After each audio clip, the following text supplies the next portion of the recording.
گلگت بلتستان کے بالائی علاقوں میں برفباری کا سلسلہ شروع ہے، جس کے باعث سردی میں کافی حد تک اضافہ ہوا ہے، جبکہ سرد اور تیز ہواؤں نے شہریوں کو گھروں میں محصور کر دیا ہے۔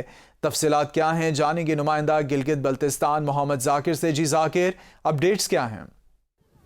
جی بالکل، میں اس وقت موجود ہوں گلگت بلتستان کے خوبصورت اور سیاحتی مقام نلتر میں، جہاں پہ گزشتہ رات گئے سے برف باری کا سلسلہ جاری ہے، جس کے باعث سردی کی شدت میں بھی کافی حد تک اضافہ ہوا ہے۔ جبکہ گلگت بلتستان کے موسم کی بات کی جائے تو گلگت بلتستان کے بالائی علاقوں میں برف باری اور میدانی علاقوں میں کہیں کہیں ہلکی بارشوں کا سلسلہ بھی جاری ہے۔